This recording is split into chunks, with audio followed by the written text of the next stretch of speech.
Mercredi dans la deuxième semaine de Carême, nous nous retrouvons aujourd'hui pour continuer notre méditation à partir de la prière d'acte d'abandon de Charles de Foucault.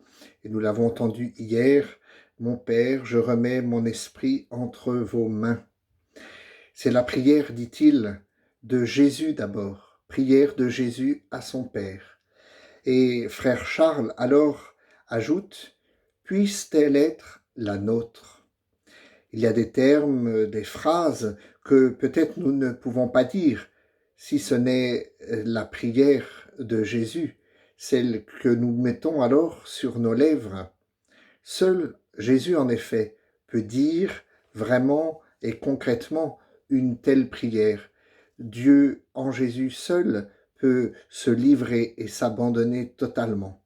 Mais en la disant à la suite de Charles de Foucault, qu'il a écrite, alors chacun de nous est invité à demander à l'Esprit Saint qu'elle devienne peu à peu notre propre prière.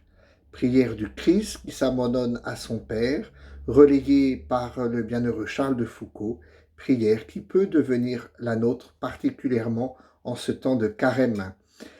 Prière pour chacun de nous, prière de tous les instants.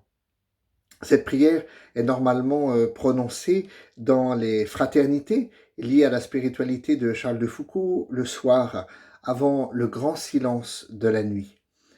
Alors c'est à la fois une prière de confiance et en même temps une prière d'abandon.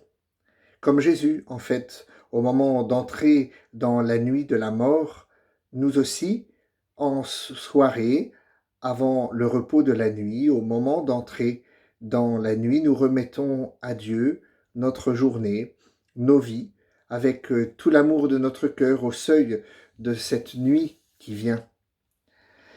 Ici, vécue alors de manière symbolique dans la prière de Charles de Foucault. Elle évoque bien d'autres nuits de la vie qu'il nous faut tous les jours peut-être affronter les épreuves et les souffrances. Alors ça n'est pas le lieu ici d'approfondir divers aspects du contenu de la prière de Charles de Foucault, mais nous pouvons résumer aujourd'hui cette prière en disant qu'elle est une prière d'offrande.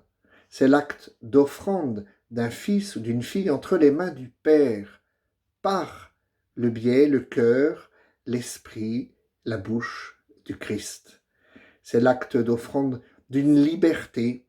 Et alors il nous faut un long chemin pour devenir, nous le savons bien, fils et filles de Dieu quotidiennement, car nous le sommes depuis notre baptême. Dieu préfère ce chemin de liberté filiale à des prosternations d'esclaves. Sa patience est vraiment là, comme celle d'un père qui veut que son enfant grandisse. Alors, cette patience de Dieu, nous le savons bien, a traversé les millénaires de l'histoire humaine. C'est une prière de confiance et d'abandon entre les mains du Père. Bonne journée et la suite demain.